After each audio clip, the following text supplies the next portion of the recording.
the first season of the Sunday SITREP.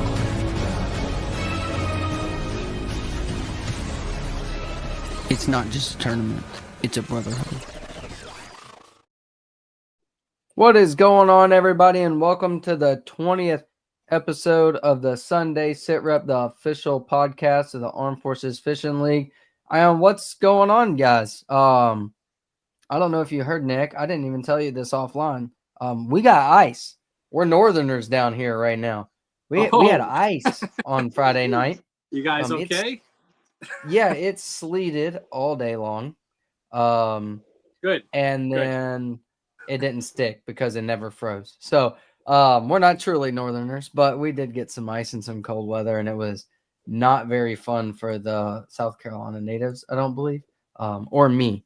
Being here 10 years, I've gotten used to the warm winters. So freezing conditions and ice aren't my favorite thing when they come around. Well, I wish you more freezing rain and ice, okay? Well, that's freaking rude, but all right. Oh, man, I know you guys are salty down there. You're tired of it already, probably. I would be. I'm a Northeasterner, dude. We're miserable spring, summer, fall, and winter, okay? It's in my DNA. That is fair. That's fair. Have y'all gotten any ice down there in Louisiana, Zach? No, we were supposed to, but when we blasted off the other day, it was 27 degrees. Like, my floor of my boat was frozen. Yeah, it was 28 this morning. Not fun. Yeah, it was terrible. My trim button froze when I was trying to trim my motor up. It froze. I had to hit it to stop it. It'd be like that. It'd be like that. Man, I don't like it. Like, I've had moments where I've had to use my coffee in the morning to open hatches and stuff, to thaw the ice. Yeah, it ain't it's brutal, worth it. Man. Yeah, it sucks. Anything sub 75 degrees sucks. I don't care what you say. Some people disagree with me. I hate the whole argument of you can always put more clothes on. You can't take more off. Yeah, you know what? But I can, in the summertime, I can just, take my shirt off and ride down the lake or jump in the water. I'm from at New 60 York. miles an There's hour. a reason. There's a reason why I'm retiring in southern Louisiana. Yeah. Exactly. Yeah, exactly. Exactly. The cold sucks. I've lived here my whole life, man. There is nothing like going across a lake in shorts and a t-shirt. I don't care what anybody says. I'll take a top bike in the dead of summer all day over being freezing cold. There's nothing like a slick calm summer morning. I'm going to set the scene here. There's a little bit of fog on the water. The lake is slick. I mean, just glass slick. Yep. A little bit of fog and 70, 72 degrees. First thing in the morning, you're wearing just a light hoodie and shorts and flip-flops, doing 70 down the lake to your first spot to go throw a frog. There's nothing like that. I don't even want a hoodie. I want to be sweating. Or a t-shirt. Yeah, whatever. See, you don't ask for that down here in South Carolina and Louisiana. Because if you're sweating at 7, that's about to be a miserable 8-hour tournament. If you're sweating at 7, you're off the water. Well, you are sweating at 7 in Louisiana. I assure you. Yeah. It is June, July. Same here. Dude, did you see all of us humidity in Tennessee? We were dying down there. Oh, yeah. That was not bad either. That was 80, 85 degrees, man. We were running out of heat already. And we get down there, we have to turn the AC on. Mm-hmm. Yep. Well, it was not that bad. Y'all be all right. That was beautiful weather. I take that back. What was it? Was it the first day? It did actually get kind of hot. That sun was just kind of brutal, and all that humidity rolled in from the hurricane. It was a little bad. Josh is telling fish stories already. I actually watched him lose that. We haven't. Oh, okay, it's real. I was about to say we're already telling lies. We haven't even talked about the results of the tournament yet. I was about 20 yards away from him. I actually watched him lose it, and I'm not gonna lie, I didn't feel bad at all because it was better for me. Don't worry, guys. We're gonna get into shortly here why a 4-pounder was a tournament-winning fish. For sure. Not even. It would a 3-pounder probably would have done the trick. Anyway, we'll get into that in a second. But before we get into that in the Louisiana results, upcoming, we do have In North Carolina, on February 1st is our next tournament on Lake Tillery out of Swift Island. And then following that up, South Carolina, here we're going to have our first tournament on February 8th out of Lake Murray, or on Lake Murray out of the Larry Coon boat ramp. And then the following weekend, Georgia's having their first derby of the year on the 12th on Lake Hartwell out of the Gum Ranch ramp. So, yeah, this is a big fact right here. I've been there. Me, James Chittenden, and Bobby Edwards in January of last year. It was like 28 degrees, same thing. And I don't even want to talk about that day. That was cold, dude. We're dipping our rods in the water to keep the guides from freezing up. And of course, Bobby, yeah, that's what I was talking about. That comment there. Bobby knows the pedal to the floor or idles. That's about it. So, not fun time, but we caught a bunch of fish. I will say that. But yeah, so we got those 3 events coming up. And yeah, let's talk about Louisiana real quick. The first AFFL Derby of 2025. The ice is broken. For the AFFL. Yeah. Well, for the southern states, the ice is still getting thicker in the northern states. Oh yeah, it's still going. So our event, it was cold. I will say, so I believe we fished, I believe it was an 11 boat field.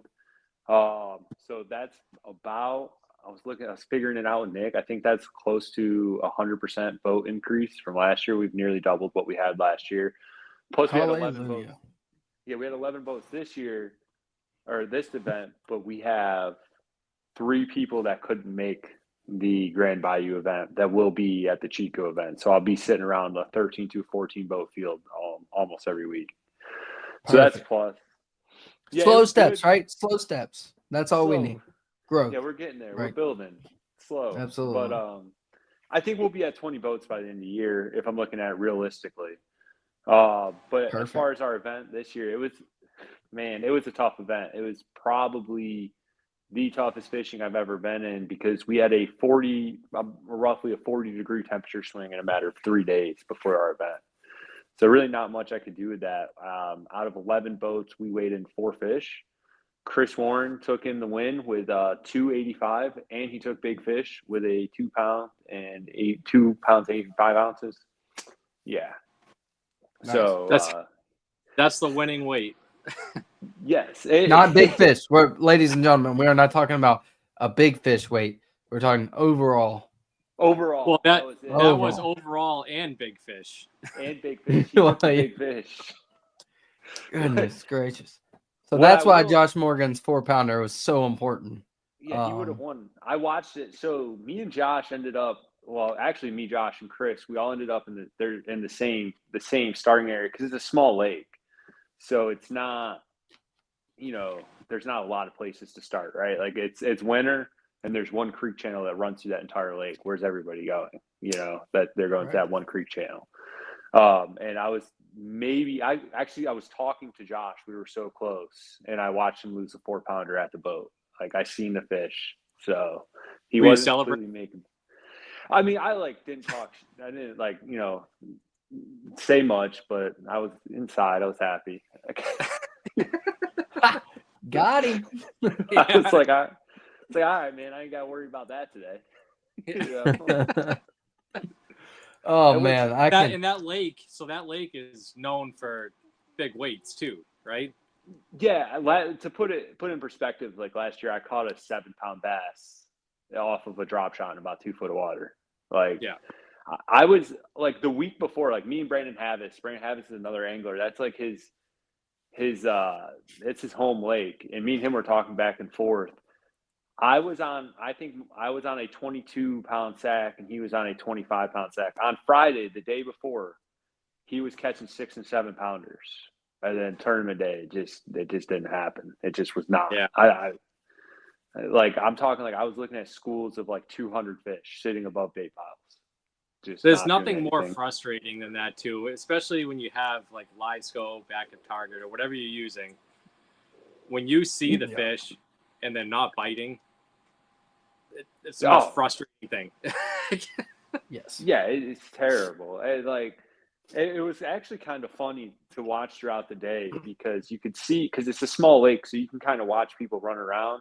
And there was a crappie tournament the same day, so we could see them. It's just a bunch of people sitting in there in the middle of the lake, but you could see the bass boats just going 60 miles an hour from just random spots all around the lake. You're like, yeah, it's not going good for anybody.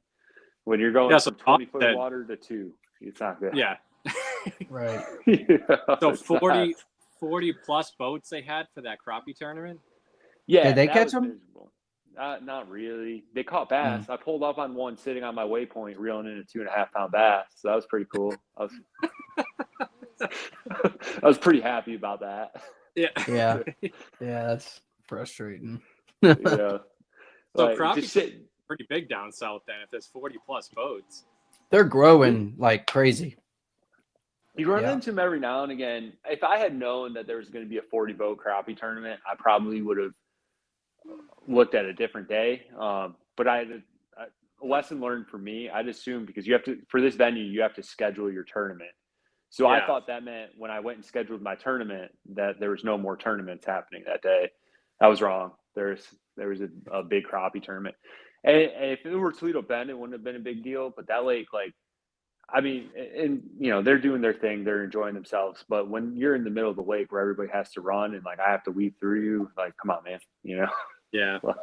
So I probably would have I probably won't ever schedule on a crappie tournament ever again. So those crappie tournaments, do they keep them or do they release them? Is that catch and release or do they? I know nothing about crappie tournaments. No, I don't. If you guys know in the comments, let us know because I don't know anything about that. I talked to their director first thing in the morning while we were doing boat checks. After he hit me with "You're not from around here," what gave it away? I guess it's my accent. I don't know. Once he hit me with that, we talked a little bit. I knew they had a bigger field, but I did my best. I got our guys out of there a little bit early. We didn't do a blast off because it was a smaller lake. I didn't want to crashing. So what we did is I told them after I did the boat checks, pre-tournament brief, sent them down to the no wake buoy and I said at 6:45 you can take off. I've already checked your boat, and that's just essentially what we did. So got them out of there. Yeah, cool. It was all in all though, it was a good event. A lot of awesome people. I met a lot of new guys. We had somebody from a guy named Chris all the way from out in West Monroe. He came. Oh, wow. He made the trip down there. He fished. He's a good guy. We picked up another guy, Jeff Tier, and his partner Dawson. He's a kid. He goes to college up here. Jeff's a retired. He's in the Marine Corps, and he's a retired firefighter. He came down and fished with us. There's another guy, Mike. He came. He's a Shreveport Police Department police officer. So we've had, we're adding a lot of people. We have a lot of good guys back, and Chris Warren and the new guy, my friend that I work with, Randall Knowles, they took out the win. So I was happy to see those guys get one. So, congratulations, guys, if you're watching. Yeah. Absolutely. Congratulations. I was happy to see Chris get the win because he's been with us since the inception, and I don't think he ever misses a tournament. If I hold an open, he's at the open. So I was happy on a tough day. Somebody walked into a fish. It was a dude like that. So. Yeah. Right. Awesome. And his day was made when he had, 2-pounder in the box all day, and he's like, "Oh, well, today sucked," and he ends up walking home with some money. Oh, so did you talk to them? Did you talk to them after the event? Did they think they won it, or what? So they had an idea. Well, actually, I called Knowles in the middle of the event because I was on nothing. Because even though inside you're nobody's on anything, but you need somebody to confirm I'm not the assurance. yeah make sure you're not just off in your own world for a little bit. Right? Let you know if you're gonna sell your boat or keep it. Because I called them. There's actually they told me there's a wild story how he caught this fish. I guess he fished a bank that was fished no less than 10 times by all of the other boats. I fished it, Josh fished it, Phil fished it. This bank was fished. There's a brush pile right next to it. And he just, for some reason, tied on a square bill, hooked into a fish. And when he hooked into a fish, his reel broke off of his rod. So like Knowles had a hold of the rod and Chris had a hold of the reel, and they're like bringing this fish into the boat, and then somehow that was the tournament winner. So you got a question here. What was the how much did that 2.85 pound bass win for first and big bass? What'd they take home for that? Well, it's actually on my phone. So big bass. So we had 9 people paying the big bass. So $20 big bass, they won $180. And then first place, I believe, paid out $680 because we pay 1 in 5. That's insane. That's wow. An $800 to a sub 3 pound fish that was worth $800. Josh, that's the most expensive 2-pounder ever caught. That is wild. That is insane. And really, because we're 100% payback, in a lot of other tournaments, that's probably close to $1,000 fish because we pay 1 in 5. So because I paid out, I think I paid $360 to second place. So So we pay more places, and the payouts are pretty. I mean, if you can win that much money on a under 3 pound bass, I'm not complaining. Come on. That's not going to happen at Chico. I'm convinced that's not going to happen at Chico. But like the unfortunate thing about, I mean, I can't the guys are calling me all week, and like I told them, unfortunately, like I can't control the weather. The weather's just going to do what the weather's going to do. Right. We can't, we got to fish. But the unfortunate thing about this lake is it's arguably probably the best fishery we have on the schedule with the biggest bags. So, and we can't fish it. We could fish it next month, but I forget, it starts in like June. You can't fish a summer tournament on that lake. So you only have a couple months where you can fish a tournament on that lake. Yeah. Yeah. So that's Chico's going to be good. That's in the southern part of the state, right? No, it's a little bit more north. It's near like Natchitoches, near Shreveport. It's a little bit near there. It's like 2 hours away from me. So Chico's in the southern part of the state, which we're going to be fishing Chico next month, February 22nd. So that'll be good. What do you say? I still don't believe. I double clicked it. There we go. Yeah, heck no, Chris. Hey, listen. Beggars can't be choosers. Take it where you can get it. Hey, that's what I'm saying. Like, a dub is a dub. Not only did he catch an $800 bass, but he got 101 points towards AOI. So he's got that. Yep. And I mean, honestly, we might need to write this one down for the record book. The singular most winning. I don't even know how to put that into words, but the lightest, most paid fish. I don't know, something along those lines. A 285. So my favorite part is second place caught 2 fish. I believe they caught 2 unders. I can't remember. So for those of you who don't know, there's a slot between 14 and 17 you can't keep. Anything over 17 you can keep. And I think we had a 12-inch minimum. They caught 2 unders, and they had 2.80. So they lost by half an ounce. Dang. God. That's crazy. It sucks when it's that tight. It is, but on a day like that, like what can you do? I mean, I'm sitting on my boat right now. The bottom of it looks like a Bass Pro Shop, like clearance bin. Like I feel that. Yeah, that's how you know it was a rough day.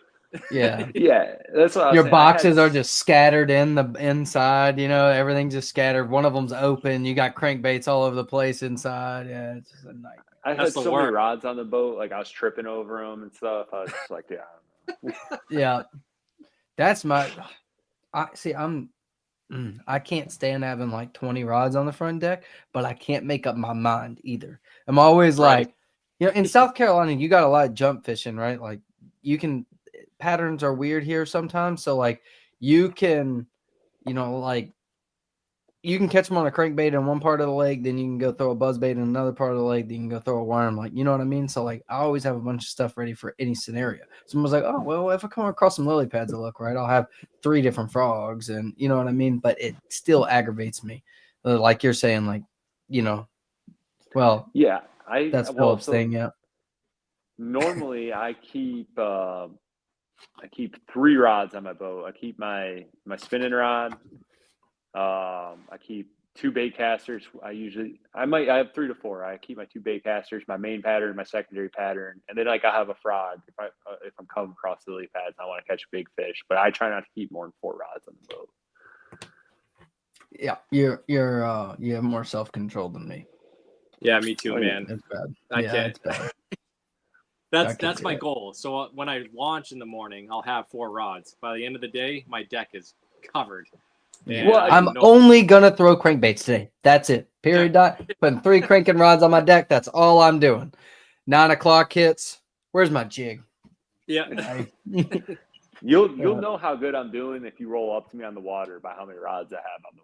If I have 1 rod on the deck, I'm crushing it. Yeah, you're in trouble. Yeah. Right. Yeah. Oh man. Well, hopefully the next one's better for you guys. I think it will be. So like I'll say, it's like, yeah, the fishing wasn't fun. That's fishing, man. It's tournament fishing. If I won every time I went up there, like, you know.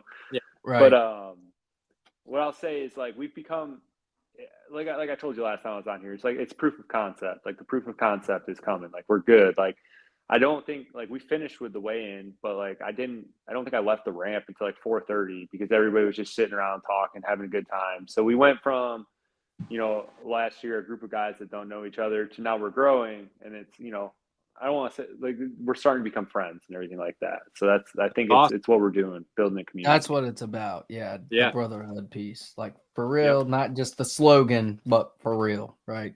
Yeah. A group of dudes that can lean on each other, can pick up that, like, what I want it to be is like when you can be at the boat ramp that day and like notice when somebody's off and be like, hey bro, let's talk. You know what I mean? That's what it's about. And what I like about it, and that's what I tell people, because I have some people that want to fish, but like, if you're not into tournament fishing and you hear league, it can be intimidating, right? But like, now don't get me wrong, like, everybody can fish. Very rarely do we have a tournament like we did last time where everybody zeroes. Like, that doesn't happen very often. But like, this league's different. I mean, you have people call each other up like, I'm not on anything. What they'll point you in the right direction. You know what I mean? Right. They're not gonna just leave you hanging like, well, that sucks to be you, man, and then take off. Yeah. Right. So that's what I like. It's awesome. Yeah. That's what it's all about. Like, getting to know each other, like Austin said, like, if someone's off, we have resources that can get people help. Like, if you notice somebody's off, we can get them help. And just building a friendship, like, a lot of veterans, myself included, we don't like to meet new people, so having something where we can go and talk to new people and feel comfortable, like, that's huge.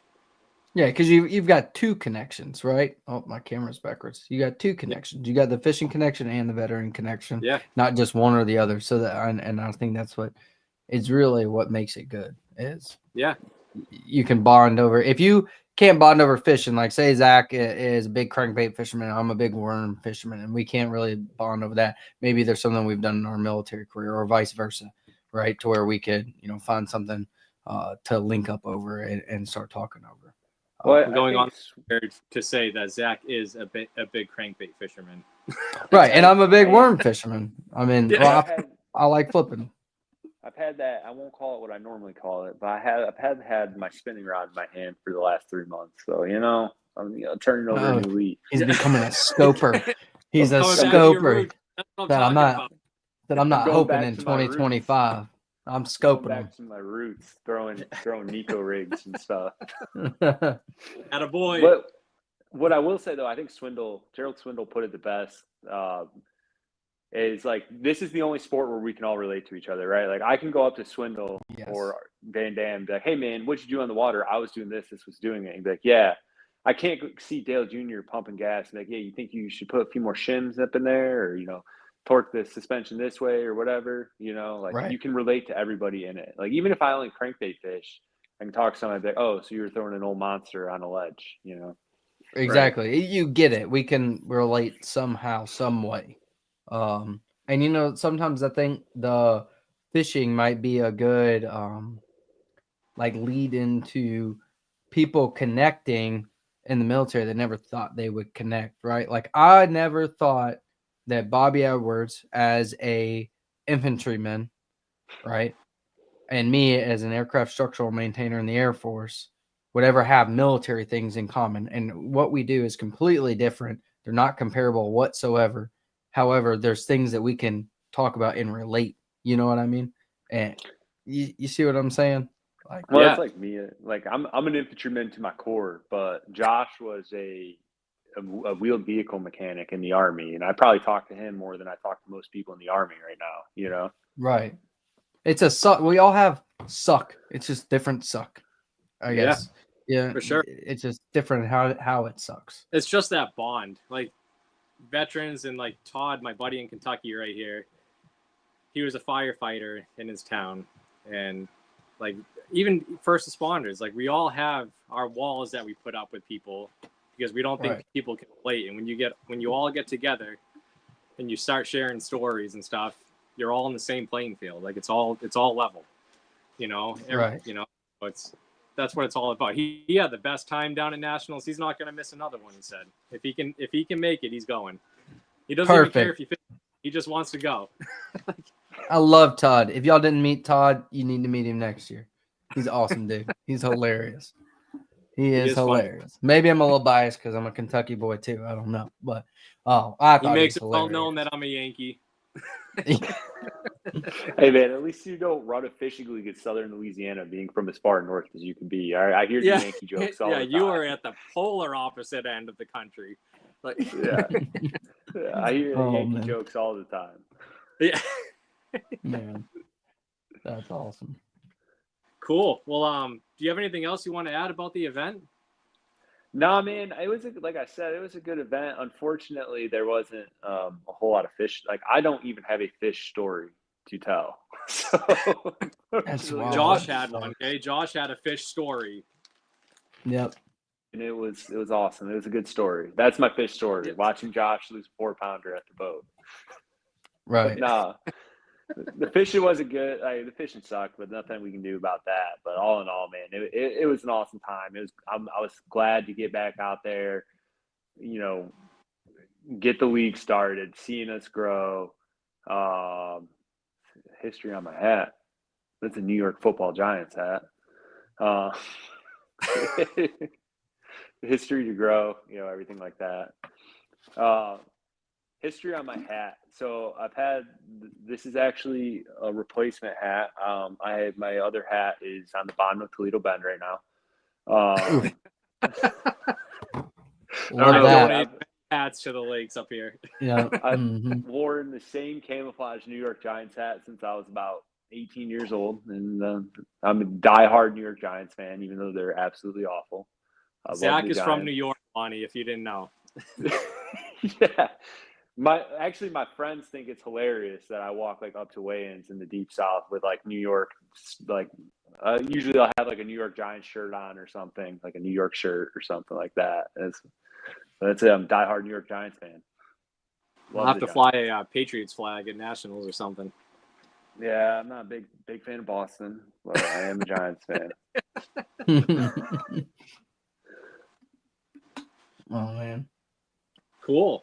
Well, yeah, if you don't have anything else to add, you're more than welcome to stay on for the podcast. You can take off if you want. We're just going to talk fishing and stuff. So, yeah, I can hang out for a little bit. Yeah, cool. Cool. What you want to dive into first, Nick? You want to talk about the donations for the Natty real quick? Yeah, definitely. So, DB Baits out in Michigan. That's the card right there. Check them out on Facebook. I don't think they have a website. It's just a small company. They donated a whole pack full of baits here. Everything's hand poured and hand tied. I think there's like 5 or 6 different jigs and chatter baits and stuff in here. Swim baits, if you can see them. Some trailers, you know, craws right there. So check them out on Facebook. That's DB Baits. And then Thayer's Marine in Norwich, Connecticut. For Nationals, they donated a brand new Lowrance HDS Pro 12. So that'll be a giveaway at Nationals.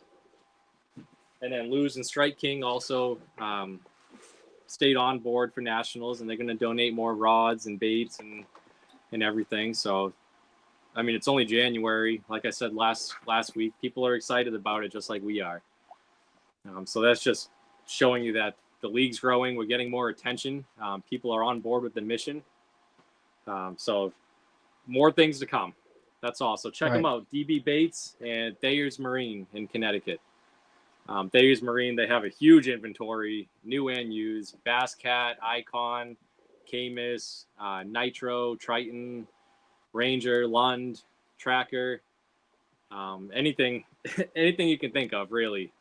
Right. They do all the in-house there. You can custom order boats if you want. Just ask for Richie at Thayer's, and they'll take care of you. Speaking of which, I did want to get into they sell Tracker.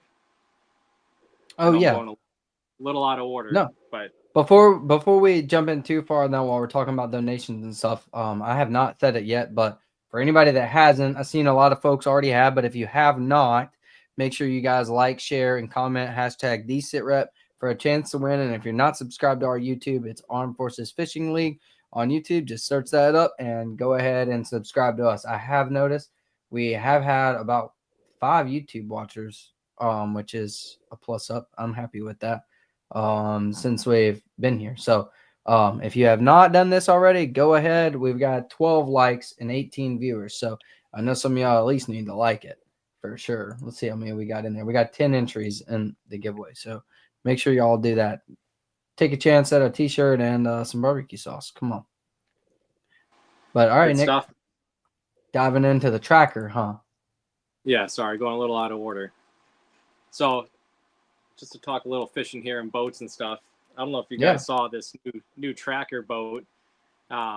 They came out with a 21-foot aluminum Tracker. It's the Savage right there, the 215. It looks pretty sweet, man. I mean, for the price point too, when you look at it. Yeah. A 21-foot boat. What was it? Yeah, so 47. For 47 grand. I mean, I know 47 grand's a lot, right? But when you look at the boat market today, you can get a 21-foot boat. Granted, this comes with a 150. But if you're not looking for speed and you just want, a bigger boat, maybe to bring family out or just have more room to fish, 47 grand for a 21-foot boat. I mean, that, in my eyes, that's pretty good. Right. I like what you brought up to me, Nick. I don't remember where I seen it on here, but in the details. It should be down in the specs right there. Yeah. This right here. So this is what I do for a living, y'all. I manufacture aluminum parts for airplanes. And I'll nerd out for you real quick on metal, right? 125 thousandths, right? That's 125 thousandths of an inch, which is a good thickness. The market standard, so your Ranger, your G3s, most of your aluminum boats, the other Trackers are all in 100,000. So you're getting 25 thousandths increase, which is approximately the thickness of 1,000th of an inch is approximately the thickness of a piece of paper, right? So you're adding 25 sheets of paper to that thickness. Doesn't sound like a lot, but it does a lot more than you think. And then 5052 marine alloy aluminum, which 5052 is your weldable series. It has, I'm not going to nerd out too much. 5052 is more easily weldable, and it is more. It's not as rigid as when you get into like a 6061 series that a lot of airplanes have. A lot of airplanes are running like, if you're into building the AR-15s, right, your lower unit or your lower receiver, that's 6061 series, stiff, rigid, hard, blunt shocks, right, not heavy waves and constant pressure. 5052 is specifically tailored to be malleable, if you will, to where it can flex and bend and take that damage without cracking as frequently. If you were to make boats out of 6061 T6, just constantly slapping waves, riding up on stumps, hitting rocks, stuff like that, you would crack them like crazy. So 5052 is what you want. But to see that they went to 125 thousandths is awesome, because up until this point, I want to say the Avid that I run is the only boat that has the 125 thickness on the hull. That's why I went the Avid route, is the way they manufacture their boats. And you're blowing the Zach's 125. infantry mind with all those numbers right now. Yeah. Listen, only thing I'm looking at is the price, because I bought my Skeeter that's 3 years old for less the money than that. So in my mind, it's almost not worth it. Yeah. Right. So if someone in the market for a new boat, right, we can get a new 21-foot boat. You can get into a tracker like that. Lonnie's got a question for you. Was it Austin Proof aluminum? It's still in work. We're figuring that out. Yeah. I haven't totaled it yet, so we'll see. I'm good at that, and I'm good at breaking aluminum. I do it. That's why I work in an office now. I'm just playing. But yeah, we'll see if it's aluminum proof or Austin proof. I don't know yet. Express and Gator Tracks. Oh, Gauge is correct. The Gator Tracks is 125 as well. That's one of the ones. But Gator Tracks are very expensive. And those are built. I mean, those are they're solid. Yeah, Gator Tracks are solid boats. I mean, I think honestly, if I had the money to buy a Gator Tracks, I would have bought a Gator Tracks over an Avid. No offense to the Avid folks. Isn't that what Poche runs? Yes. I would have 100% went with the. They've got a 20-foot that's kind of like the Avid, kind of a bass boat setup instead of the way Poche runs his, and I would have went with that if it wasn't a $90,000 boat. Poche runs his like it's an off-road vehicle. I know, it's awesome. I love it. I love it so much. So I just checked the Express too, and they're at a 125 as well. Are they? Yeah, in the X21 specifically, I think. Yeah, and the 19 it says. Oh, and the 19, yeah. Yeah. But no, it's their X series, I think. Yeah, the X series. Yep. Right. Express was who I wanted. I'm going to be 100%. I'm blatant, honest, and transparent. Express is who I wanted. But when I bought my boat, you could not get an Express. It was literally impossible to get an Express at that time. But yeah, it kind of shows the lineups. So I also you get it noticed on that boat too, though. If you look at the transom on that boat, they changed the design, so it's not like your standard flat transom like most of those trackers had. It's angled like that. You know, it has more of like that fiberglass shape to it. So you can actually reverse. That would be convenient. But what I will say about a tracker boat, I tell everybody this who are looking for a boat, because my partner runs a tracker and he uses it as his duck boat, uses it for his fishing boat, uses it for for everything. If you're not looking to just solely fish tournaments, get a tracker, because it's a good everything boat. It's not great at anything, but it's good at everything. Absolutely. Yeah. Absolutely. Like for sure. Like we're not bringing my Skeeter duck hunting, You come to South Carolina, I know some guys duck hunting out of a Skeeter. Man, I'd be getting mad at him, getting blood and stuff, and I'd be no. Oh, I didn't even notice that they put that that digital display on there too. Yeah, like the Rangers have.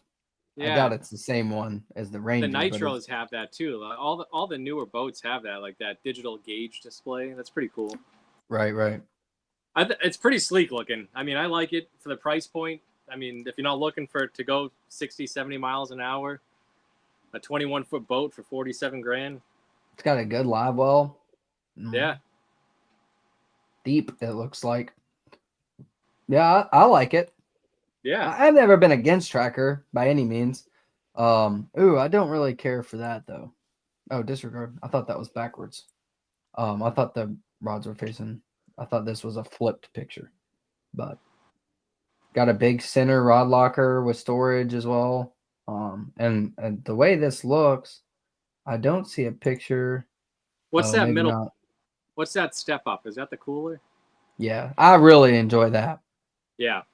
I really enjoy that. That is one thing I don't like about my Avid layout is like I've got the center rod locker here and I've got the side rod locker. I've got a big storage compartment here, and then my cooler is in front of the console. That's how pure aluminum was too. Is that small compartment right in front of the console. I've never been a fan of that. Yeah. I'd much rather have my cooler right here or in the. You can on the Avid. The gas tank runs right here on the Avid, but and you know what I like about the that battery compartment? They have it facing, so if you're on the water, you can open it and work in it. You know, instead of trying to go around the back of the boat. I love that. Yeah, I like that as well. That's definitely convenient. It's not something you think about unless you've had to be out there changing a battery leaned over a hatch. Done that. It's not fun. Yeah, I've done that. Yeah. Done Trying that. to grab a big old group, like the big 27 or 31 groups, like leaned over there and drag it up. Yeah. Standing on my jack plate, hoping I don't fall in the water. Yeah, I've been there. So I was fishing with my buddy John on the St. Lawrence River, and he had to take a leak off the back of the boat, and he had one hand on the power pole. So when I was on the front of the boat, I stepped on the button once, so it just dropped a little bit, and I felt bad because he almost fell in. I didn't think he was going to go that close to falling in on the St. Lawrence River. Yeah. Funny. Standing on the back of the boat's always sketchy. I don't ever touch my power poles because I cannot tell you how many times a day I accidentally step on that button and lower them. Oh yeah. I really like this right here. It's got a 40-gallon tank. I've got 32. On an aluminum boat, that's going to get you some distance, yeah. I've got a 32-gallon tank, and it's awesome. No, not knocking it, but it goes pretty quick with a 200. If you're running a 250, I would definitely want the 40. See, this is what I like about the aluminum rigs.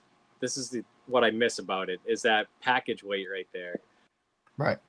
30. Yeah, and you could, that and, with a 250, a $55,000 boat running 73 miles an hour, it's probably the only one on the market doing it. Yeah. At that price. Brand new. Yeah, I guarantee you that 150 will make that boat fly. I bet you're pushing mid-40s with a 150 on a 21-foot aluminum. It says that right here. 150 running 49.52. I had a 150 on my G3. I had a 19-foot G3, and it ran 54. It's kind of my top end. But a G3 did not have the whole cut designed to run on pad either. So there's a lot to consider there. Just got to over-trim it and drive through the chine, and you'll be good. That boat, I needed to jack plate that boat. I needed to put the motor down a little bit because it wasn't getting the back of the boat up enough to even worry about a chine mark. I will say, man, that jack plate, I had it on my 18.5-foot aluminum Ranger. I have it on my Ranger now. I mean, that thing, I will never buy a boat without it. Right. Just the control over the boat, especially in rough water, when you slam that jack plate down and you're just cutting through the water, or if you're in real shallow water, like down south, and you want to take off, you just bring it up. Like that thing is, I'll never have a boat without a jack plate. I love it. Yeah. After having a hydraulic jack plate for a while now, same thing. I won't ever not have one again. It's so worth it. It's not even funny. I don't have a hydraulic jack plate, but I'd still drive like I do. So yeah. Just pretend it's all in spirit. You can't just put see the it. dual switch on there, pretend he has it. I am jealous sometimes when I see some dudes like run through like 2 feet of water. I'm like, yeah, dude, I'm not doing that. Yeah. I don't blame you. So I just wanted to show the tracker boat. I mean, I think that thing is pretty sweet for the price point. And I know like Ranger came out with their new aluminum rig, the 208 Alpha, which looks awesome. It looks very similar, honestly. And I know that like White River owns Ranger, Tracker, Nitro, Triton. So I wonder if they're taking some of the same design concepts and putting them into the other brands. Looks pretty sweet. So if you're looking for a 21-foot boat at a decent price point, brand new, there you go. I think it looks pretty good to me. I think that is it. Me and Bobby looked at the Ranger at the Classic, and it was very similar concept. Yeah. I think the deck layout is different, but like the whole design, I think, is Yeah. pretty much the same. Yeah. For sure. But yeah, oh, cool. Yeah, and then I just wanted to talk about the national event. So I did update the website. Yeah, so I updated the website. We do have dates. If you click on National Championship just like that, it's going to bring you to it. There's a nice picture of Gunnersville. I don't know where it is because I've never been there. The tournament dates. 22, 23, and 24. Those are the tournament dates, which is a Wednesday, Thursday, and Friday. I did that so we could leave time for people traveling a little further to travel on the weekend. If you want to stay and hang out another day, Saturday, people are more than welcome to do that. But it gives a full weekend, if people want to get home on Saturday and have Sunday to relax, because a week of fishing takes a toll on you, no doubt. Oh, absolutely. Yeah. Absolutely. Especially you guys making that big old job, man. It was brutal, man. I'm not gonna lie. Yeah. Like the next day at work, like it was tough. An 8-hour drive sucked, man. Like I can only imagine. Yeah, and our 15, 16-hour drive turned into a lot more because the highways were shut down in Virginia for an accident. So we got rerouted through, I don't even know where in Virginia. It was on the border of Virginia and West Virginia. Like kind of where you kept your hand on your Glock the whole way through. Oh yeah, you don't look at anybody. Head on a swivel. Yeah. Oh yeah. Cracking. Yeah, so if you scroll down, I see Lonnie's question here. If you scroll down a little bit. So I have the itinerary updated. It's off limits from September 18th to October 18th. Official practice is the 19th through the 21st, which is Sunday, Monday, Tuesday. Again, off the water, no later than 1600. Meeting will be at Tuesday. We don't know the location yet. I'm trying to get all that stuff ironed out. Tournament days are listed as follows. We forgot to mention Brock's gonna be there with gumbo again. So come prepared. I'm not eating it. I'll eat it. I don't even know if I'll eat it before the ride home. You just listen. Hear me out. It's like working out, right? You got to go. You got to go to the gym and you got to push to break those fibers to build your muscles up, right?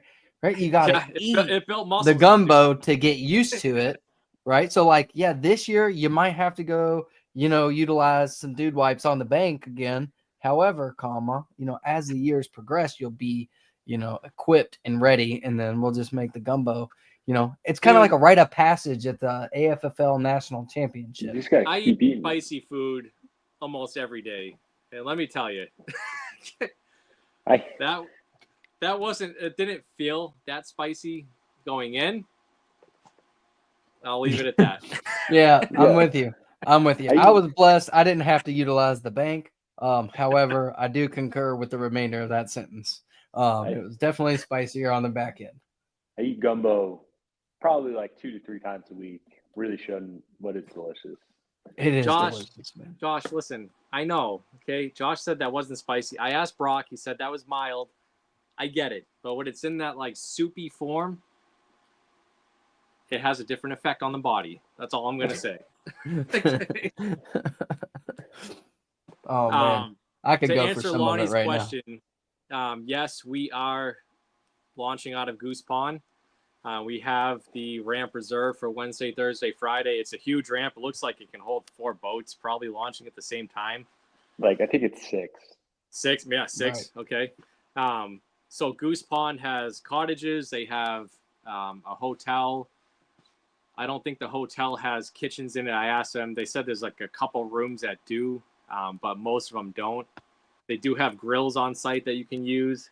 And if you just go on Airbnb, there's hundreds of Airbnbs with docks right on the water that you can stay at. And you're only, anywhere from 10 to 30 minutes from Goose Pond. The lake is literally set up for this. Like, the whole lake, anywhere you're at on the lake. And also too, so last time I went there, I fished a BFL there in 2021. Yeah. So I stayed in a hotel. Every hotel has electricity. Every single hotel there has like boat parking. Yeah. What I will say though, if you're looking around, if you're not going to stay in the General Goose Pond area, gonna want to stay around Scottsboro. There's probably some places around there you don't want to stay in. Right. Right. Unless you're going all the way down to like Gunnersville, the town, down by Browns Creek and all that. But then you've got a pretty hefty drive up to Goose Pond. But so we are launching on a Goose Pond. I mean, I've went on Airbnb just to take a look, and there's houses that can hold 15 plus people. Yeah. And it says on their description, plenty of boat parking. So right. There's stuff for everybody. When I stayed down there, I think we had like 8 boats, and there was room. I mean, there's more room for people to sleep than there is boats, and we had 8 boats. I mean, there was room for at least 2 more boats and 9 more guys. Like, it was crazy. Like, it didn't look like much. It just looks like a little log cabin. You walk in there, and they've got bunks built into the walls and stuff. I mean, it was awesome. I really liked it. It looks like an awesome area. Honestly, I'm excited for it. Right. But yeah, that's the national stuff. Payouts to be determined. We're waiting on some donations from companies, and obviously, how we're structured now. We're kind of a self-sufficient, if you want to say, organization where we take money from every event and every boat that goes towards our national event. So we're going to have better payouts than last year just based off of that, and then donations from other companies. So we're in the right direction. Fish regulations, I took this right off of Alabama's website. 15-inch minimum on largemouth, 15-inch minimum on smallmouth, 12-inch on spots. There is no entry fee. Again, that's all of our national events. So if you're in the top 5 teams from the year, the previous year, you don't have to pay an entry fee. You qualify for this event at no cost to you with the entry fee. I did talk to Marine Patrol in Alabama. They do require a boater's safety course. They said it can be in your home state or it can be Alabama. So if you don't have one and you're going to nationals, get one because it is required. But we'll be checking that at the check-in at the event after the meeting. Right. So make sure you have it. I know most states you can do it online. You can take it online at your leisure. Just take the course, take the test, and you get your certificate in the mail. Some of them do it in person. I did mine in person. It was a 1-day thing. And at the end, I took the test, and then they mailed my certificate to me. It's like a little identification card. Louisiana, you can do it online. I did mine online. Yep. So they said you can have it in whatever your home state is or Alabama. It doesn't matter. Just make sure you have it if you plan on going. Yep. South Carolina, if you got base access to Shaw, I don't know about Fort Jackson. If you're around here, it's an open book test at the MWR. Super easy. Yeah. Josh, if you are operating the vessel, so if your co-angler plans on driving your boat, 2 things. 1, make sure that they're covered on your insurance, which most companies don't even add a charge onto it. You can just add people on. And then 2, they have to have their certificate, because if they get pulled over and they're operating that boat, you're in trouble. Right. Check out, because how Alabama works. It's a lot of fun. At least when I was there 2 years ago. So Alabama, if you get a boater certificate, it goes onto your license. So I've had Marine Patrol give me trouble because I did not have my certificate with me, even though I'd already done it. So, and I got away with it because I had a New York license essentially. But like, you need to have your certificate with you because at the bare minimum, they're going to give you a hard time if you don't have your certificate with you. I think that's every state too. Like if I got, like up here, we have speed limits on some lakes. If I got pulled over and got a speeding ticket on the water, that affects my driving record on the road. I'm pretty sure that's standard across the board. So yeah, have your boater safety course done and just obey the laws. That's it. Exactly like Gage said here too. If you plan on going to the Bassmaster Championship, trying to qualify for that, you got to have it then. So get it squared up. Yep, and that's in effect this year, actually. Right. Yeah, I think all Bassmaster events, you have to have it this year. Yep. Well, yeah, I don't know. Max Design Pro. I don't know. Absolutely. Yeah, sure. Yeah, we all do. I'm gonna delete your comment. Yeah, sure do. I think you're spam. I 100% watched that. Yeah. Mm-hmm. Yeah. They had a good one last night.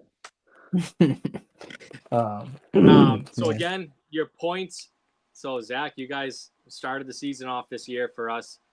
What you guys are fishing for this year is to qualify for the 2026 Nationals. Oh, yeah. So just to keep that clear, it's just like the Bassmaster Elite Series. They fish this year to qualify for the Classic next year. So work hard, guys, because if you want to go to the Nationals next year, your points this year are what matters. Absolutely. And we're doing points, correct? Not top 5, not top 10. Oh, no, it's top 5. So we are not going the point rate. So we talked about that. The problem with going with like a 380 or whatever it was points is as we grow, we have 10 states now. We're looking at 100 boat field for 10 states. Tracking. I like it. Right. Top 5 from each state are qualifying for nationals. I like that. It's so much easier to explain, and I like it. Okay, cool. Yeah. Again. So top 5 from every state. So get out there and fish, because if you want to go to nationals next year, it's going to be a good one. Earn your spot. I'm excited. I'm going to lose, but I'm excited. And for all the people that have questions, I've gotten this question a lot. Your directors for each state, they do get a buy into the national event. I've gotten this a lot from a bunch of different states. The reason I do that is because we are a nonprofit organization. Our directors in each state are running each state on their own accord. They volunteered to do this. They're all volunteers. So this is a way of saying thank you to them. So they do get to fish the nationals. They do not count as one of the 5 teams. So it's still the top 5 teams, excluding your director. Right. So like, say like me and Bobby are in, 6th or 5th place, and we would move the 6th place team would move up to qualify. Tracking. Exactly. Yep. Gage actually. And we're double clicking. Yeah. What if you? I think so, right? I mean, will that help another team in? Like, I think what he's saying is like if, like, say Gage and his partner go to North Carolina and fish, right? And they're in the top 5 in North Carolina and South Carolina. How's that work? I think personally, whichever state they have the highest points in, then that state is where they qualify. So like, say Gage and them go to North Carolina and dominate and win North Carolina's team of the year, and then they're 3rd in South Carolina. They qualify as a North Carolina team, and we bump one down to South Carolina. Don't use that. Yeah, we'll figure that out. Yeah. So basically, what'll happen is you'll pick just pick your state, your home state, whichever one, and then we're just gonna. You can't take up 2 spots. So whichever one you pick that you're representing at nationals, which will probably be your home state. We'll just take you away from the other one. Right. But guys, like Gage, Gage and them, we talking about champion Gage and Jeremiah having a buy already for winning last year, right? Like the previous year champions get a buy into the next one, just like the Classic. You know what I mean? Oh, we haven't discussed. Like if you win, I thought we brought that up. Maybe I didn't. Like if you win 2024, I know we're already doing 2024s roll straight in 2025s, but like let's say so 2024 and 2025's champions will go straight to the 2026s, since we're rolling over. But like if you win, yeah, you roll over as the champion, just like in the Bassmaster Classic, and Red Crest, I think, does the same way. Yeah, we'll have to. I like that. We'll have to talk about that. That's a good point. Yeah, but if you're fishing 2 states, which you can because your membership to the league, you can fish any state that you want. So if you fish 2 states, qualify in both states, just pick one, and then we'll take the top 5 off of that. Absolutely. Yeah, we'll talk about that other thing though. Josh, the more the merrier. It's a brotherhood. We should turn. No, we shouldn't turn people away, but you do have to earn your spot because it is a championship. It's not a handout. So, yeah, I agree with you 100%. Just earn your spot there. The brotherhood is built within your state, but the nationals is people looking to go another step further at nationals. You have the Bass team championship on the line and potentially a classic spot. So, and not to make it too competitive, but like it's not really a championship if it's an open event. But, you know what I mean? But no, never mind. I was gonna say if that person has no business being on the water, then he shouldn't beat you. Right. Every squirrel finds a nut every once in a while. Yeah, come on. But you know what I'm saying? Like if you think you're that good, I don't care. I understand the reasoning behind having to put a cap on it. We can't have a 250 boat field, right? That's what it boils down to. That's what we're doing. Yeah, we're trying to eliminate that. Right. Chris, get with Zach about that. We discussed that already, so just get with him. Josh, same thing. Get with Zach about it. But yeah, so that's nationals. I'm excited for it. I can't wait to get down to Garnersville. It's again a bucket list place, and now I have a reason to go down there. I'm pretty pumped for it. Yeah. Yeah, it's gonna be a good time. I'm excited. Yeah. For sure. I am excited. I have a love affair with Alabama Lake, so I'm excited. Right.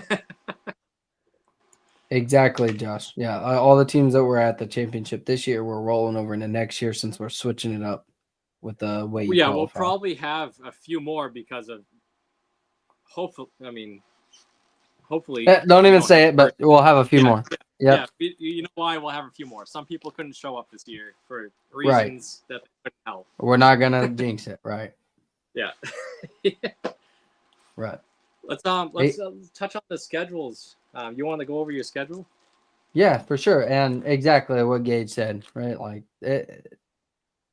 it's not a joke. Like you can ask them how to, like, if you make it past our national championship at the team championship, Gage and Jeremiah dominate around here in South Carolina, and listening to them talk about the level of competition they're going up against in that team championship, it's serious. Like, why don't we see if Gage? Why don't we see if you can get? If you're not available next week, maybe sometime in the future, we'll get you and Jeremiah on just to share because it's been that was right before the holidays. Things got real muddy. Yeah, we'll try to get y'all on soon. I'll hit you up, Gage. Try to get y'all on to talk about that experience. I know it was not a fun one with the weather, but you got to think, man. You qualify for that, so all those teams there are the top teams in their league, right? And then they're going to this national championship, which is on some of those teams' home lake. It doesn't matter. It's on some of their home. So you're getting your local hammers who are the top teams in their league on that home lake. There is some competition there. Like it's no joke. Oh, absolutely. If you plan on going to that level, it's no joke. Right. Yeah. It's serious. But yeah, I'll go over my schedule real quick here. 8 Feb is our first event coming up on Lake Murray and Larry Coon. Couldn't get Dryer Island on that one. They had some kind of other event going on. I'm not too worried about it, but that should be a fun event. As long as we don't have any crazy weird cold fronts coming through. 8 March on Monticello. That's what I wanted to do, Lake Murray, but that's when the BPT's there. And that's actually the weekend that threw my schedule into a whole thing. I had to change them all up because I had Santee there on 8 March.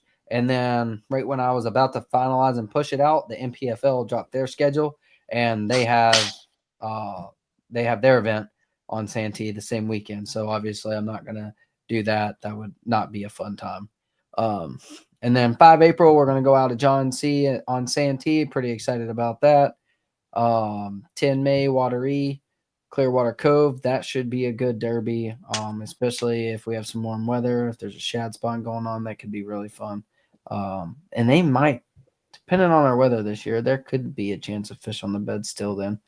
14 June, Lake Murray, going to be a topwater fest. Hopefully, the topwater is still going good. I know it's not going to be prime time herring spawn, but it should be still pretty good then. I know old Gage and Jeremiah are going to be a force to contend with on Murray in June. Anyways, and then our fall tournament, since we're going to 7, we're going to have 4 October on Santee, and then 15 November on Murray. That Santee tournament is probably going to be a grinder. I had to throw one in there. 4 October could probably really suck on Santee, but it's going to be fun. Oh, I appreciate it, Gage. Yeah, the MLF, the BFLs are pretty horrible in South Carolina this year, so it gave me a little room to work with. But there was a lot of stuff that is kind of tough to mess with. But I'm excited the most for Monticello on 8 March because this past year, 2024, it was taking over 20 pounds of smallmouth to win those tournaments. Mixed bags, right? But yes, Gage is very correct. I think every one of those, I know every one of those except Santee on 4 October has a chance for a 20 to 25 pound bag or better. They all are. That is a really good time for each one of those lakes, barring any crazy weather conditions. We'll see. We'll see how it goes. Who knows? We might end up with 2 fish on Lake Murray in February. That's what happened to me last year. Yeah. Me and Bobby, me and Lonnie caught them pretty good the weekend before. The weekend before that, me and Bobby caught them really good. And then we get there, they had that 200 boat or 300 boat high school tournament or college tournament out of there. And then that whole lake just said, nah, we don't want to bite anymore. So I think that February tournament, no, I think Chad Artis and Bud Bowman won that one. I think they had close to 20 pounds. I don't remember. But me and Bobby stunk it up really bad. It was not a good start to our season, to say the least. But we pulled through at the end and won the last one. So that's what matters. But yeah, did we go through anybody else's? Have we been through anybody else's schedules? We went through Louisiana's. I remember. I don't think we went through North Carolina. I don't think we did. I remember North Carolina. Oh, we did with John. Yeah, we had John on. Well, I'll just double tap it real quick while we're in here. February 1st, like I said earlier, they got Lake Tillery coming up. Then they've got on the 22nd of February, Lake Jordan. 15th on Baden. April 5th on Gaston. And then May 17th on Lake Norman. June 21st, Falls Lake. And then the 28th on High Rock. That's a potential banger schedule as well for North Carolina. Definitely a good opportunity for some huge weights there for sure. And then your Virginia, Georgia. Yeah, let's go to Georgia. Virginia, Kentucky, Indiana, all the northern states aren't starting until March, so we'll leave them out for now. But yeah, Georgia, 15 Feb. Oh, nope, excuse me. He corrected me. He changed that to 8 Feb. So 8 Feb on Lake Hartwell out of Gun Branch. Potential for a good bag there. March 1 on Clark's Hill is going to be good. And then, man, that derby. If the herring spawn's going on right there on April 12th on Hartwell, I'm going to try my best to be there just to go for the herring spawn. Should be a lot of fun. And then, disregard the Hartwell dates. May 24th on Clark's Hill should be a lot of fun. All right, well, we won't go over the Hartwell ones anymore. November 8th on Lanier. I'd be really interested on that one to see how that goes. I feel like that could be really fun. Aggressive spots in the fall could be a really, really fun. Giant aggressive spots in the fall. Spinner baits and buzz baits and top waters. That could be a really fun derby. I've never fished Lanier, but I've heard a lot of really, really great things about it. There's good spots there. Oh, giant spots, dude. Yeah. Yeah, giants. But yeah, and then Louisiana. When did we go over yours? I don't know if we did recently. Yeah, I went over mine when I was on the podcast. Got a couple of weeks our ago. Next one's Chico, and then the last weekend of March is Toledo Bend, and I forget where we go after that. Caddo, however you say it, and then Caddo Cane Lake, Creek, Cane Creek, Cane River, and then we have 2 months off. Then we go. I'm gonna have to change the Black Bayou one. I found out Black Bayou is it's too shallow right now. They drained it, so I have to change that. That's ways off. And when I figure out what lake that's going to be, I'm going to update that. Easy money. And then we'll get into the other schedules. The northern states soon. They're both or all three of the 4 or 5, however many northern states we got now, all of them aren't getting started until March. And then when do y'all start, Nick? May? April. End of April. We're lucky. Yeah. Maybe. Right, we're all halfway. We're all halfway through and rounding our schedules out for the year. Y'all are just getting started. The lakes are thawing. Yeah, for sure. Champlain won't be thawed in April. Yeah. Yeah. It would be. Yeah. Absolutely. Middle of June is like the spawn on Champlain, typically, beginning to middle. But yeah, before that, you could get a bite pre-spawn, depending on the winter. I don't know. It's been pretty cold, man. I know you're down in Louisiana, so you forget about it. But it's 27 out the other day. Right. God, it's been in the teens and low 20s for a high for the past couple of weeks. So today was in the 30s, and it felt good. Disgusting. Oh, you're wearing a t-shirt in 30-degree weather when it's like that, huh? Yeah, but I'm sitting in my basement with a wood stove going right now, so. Okay, that's fair. Probably smells delicious. I love a good wood stove. Yeah. Wood stove. My daughter, she's always like, "Oh, it smells so good." Mm-hmm. Hey, gents, I gotta dip out. I gotta go put a little 6-year-old demon to bed. So. All right. Well, good luck with that. Yes, sir. Guys. All right, we'll see you, man. Yeah, you too. And on that note, we're gonna go ahead and start rounding this out. We're at the hour 13 mark. So just like I put the banner up right there, before we round this out, make sure y'all go ahead and no. Sorry. No, that y'all are crazy.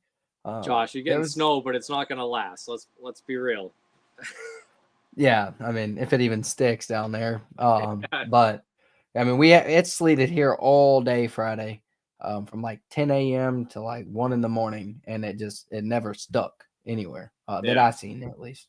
But yeah, so make sure y'all drop that hashtag #DSITREP, like, share, and comment. And if you're not subscribed to the YouTube, please go over and subscribe to our YouTube.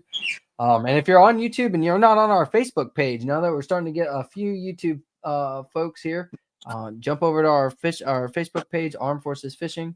Simple, easy money. And follow us there, and make sure you look for your state specific when you're doing that. But yeah, I guess we can go ahead and dive into that. I'll give you guys a few seconds to go ahead and finish that up. We have 18 people in here right now, and we have 18 entries. Okay, well, usually that's not, but I guarantee you 1 or 2 of y'all haven't, so make sure y'all go ahead and take care of that. Don't forget, North Carolina, February 1st, Lake Tillery, and then South Carolina, we have 8 Feb, Lake Murray, and then 8 Feb on Hartwell as well for the Georgia division. Was that the one that changed? It was. I had it as 15 Feb at the beginning. He told me in the notes, so I made note at the bottom, so I didn't forget. So 8 Feb, Hartwell, Gum Branch should be a good derby as well. Show. Josh Morgan, Well, last week you won. I will get you Yep. your T-shirt. In fact, I've got to ship the barbecue sauce too as well. All right, and let me go ahead and share the screen. For some reason, I closed that out. Got to redo it real quick. There we go. All right, so we got 18 entries tonight. We're going to go ahead and click the draw and see how it goes. Come on, New Hampshire. Did I see an Armed Forces Fishing League in there? Chris Warren won the Derby this weekend, and he got some barbecue sauce and a T-shirt out of it. Man, it's just your I hope your 2025 is going good, Chris. It looks like you're starting off good so far. Good He's deal, off man. Good start. Yeah, good deal. Glad to see him win. So, yeah, make sure you send me and Nick your address and all that, your shirt size for Nick to get you the T-shirt, and I'll get you 2 bottles barbecue sauces shipped, and we'll get you squared up on that. There we go.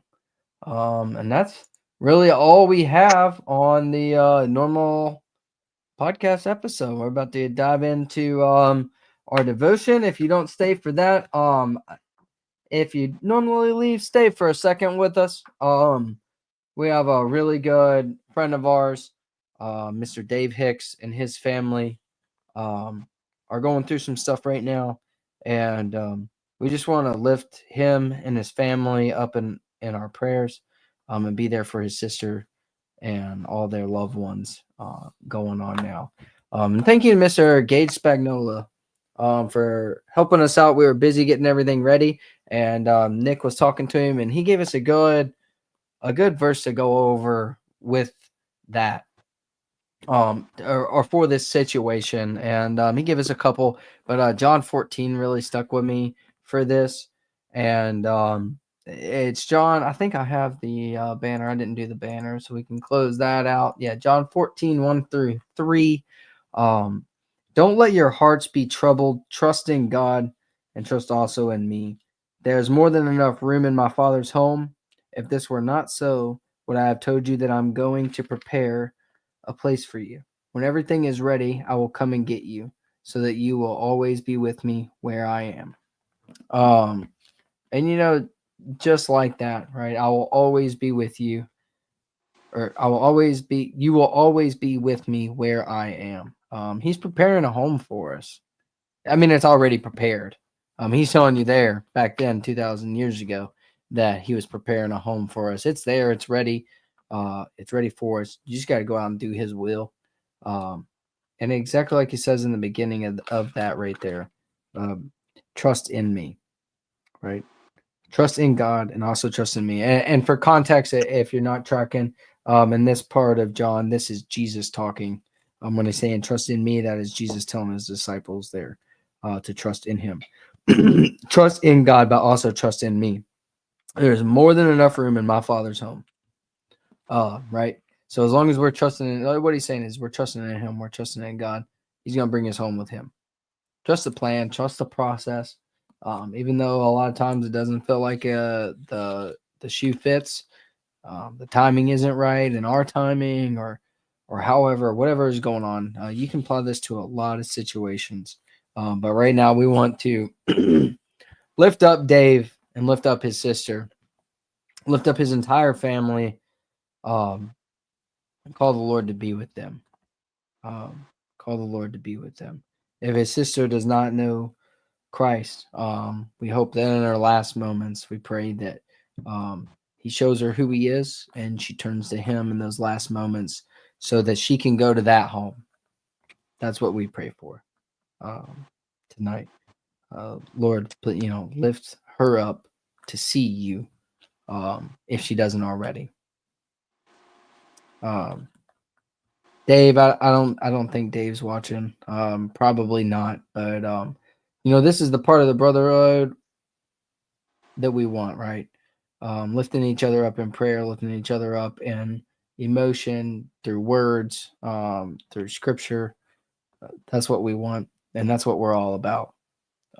So please, if you're one of our members, not a paying member, but if you're invested with us, right? And you're spending time with us, listening to these podcasts, talking to our directors, fishing our tournaments, being with us. If you're a part of our brotherhood, if you have stuff going on, let us know, man.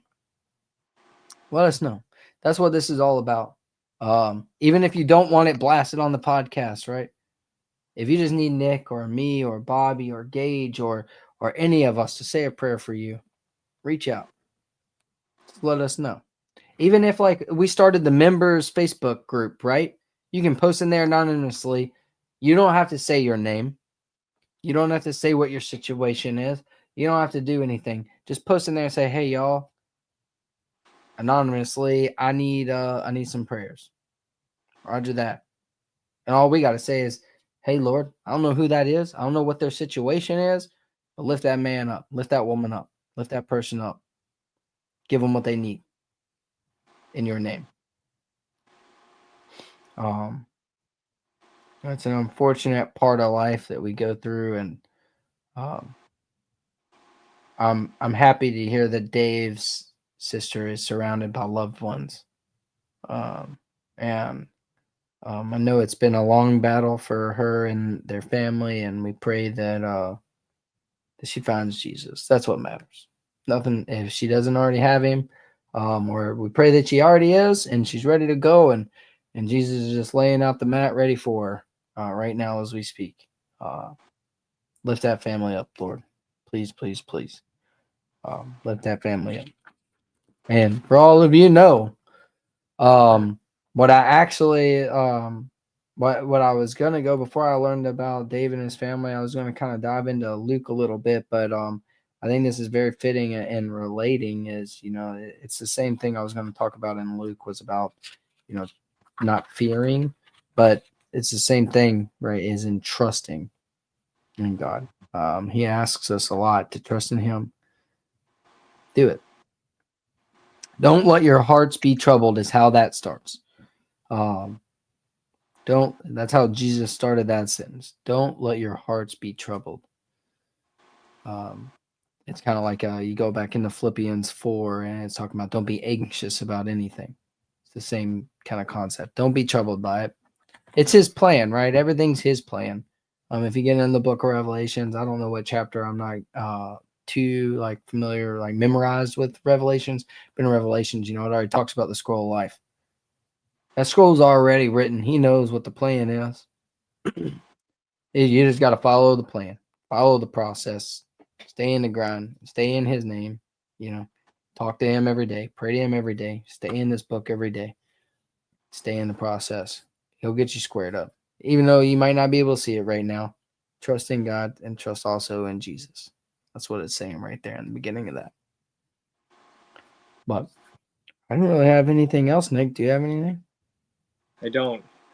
Dave, you and your family are in our prayers. If you guys need anything, let us know. For sure. Absolutely. Absolutely. That's what this brotherhood's all about. The fishing is second. The sponsors is second. The national championship is second. All that junk is second. The podcast is second. Each other is first. And that goes for every single one of you. I don't care if this is your first time watching our podcast and you want to be involved with AFFL and you don't even know what we're getting started with. You're just barely breaking the ice right now. We're here for you, man. That's what it's all about. We're here for you. Just let us know how we can help you. Cool. I don't really have anything, Nick. Do you have anything? I'm good. Tough night on that note. Tough night on that note. But everybody, say a prayer for Dave. Say a prayer for his sister and say a prayer for his family and lift them up. And, in your prayer tonight, say something for all the guys that aren't bringing up what they need. There's 11 people watching right now other than me and Nick, and I guarantee you at least 8 or 9 of them have something they need prayers for. Honestly, all 11. And, as men, a lot of times we put our ego in front of us and we choose not to ask for prayers or whatever, and that's fine. I'm not knocking you. I'm not judging. I'm not doing anything like that. But tonight, say your prayers for the men that need the prayers that don't want to say it. along with Dave and his family as well. But that's really all I got. I reckon we can close it out, y'all. Have a blessed week. Thanks for watching. Thanks for staying. I appreciate all you men and women that stay every Sunday night to listen to the word a little bit. And I continue to plan on doing this until I'm not around anymore. So stay tuned every week, and we'll keep the word flowing. If you guys have anything you want to add to this part of it, let me know. Like if you have any questions, comments, concerns you want me to research throughout the week for this part, if you have questions about scripture, word, let me know in advance, and maybe we'll do a devotion on what you're looking for. The Lord will guide you if that's what needs to happen. Just don't fight it. Follow his plan. But pray for people in need, and if you need to reach out to us, but also give thanks to what you have. Whether it's absolutely. Bed, food on your plate, anything. Everything. Give thanks to what you have. The trials and tribulations that have been brought against you to grow you into who you are, whether you're in them right now or not. Thankful for everything. Give thanks in all circumstances. Your family, friends, anything. Whatever you have, give thanks to it. That's all. Absolutely. All right, y'all. Y'all have a blessed week. Be safe out there. Have fun. Have a great week. And don't forget, not just tournament, it's brotherhood. Yeah.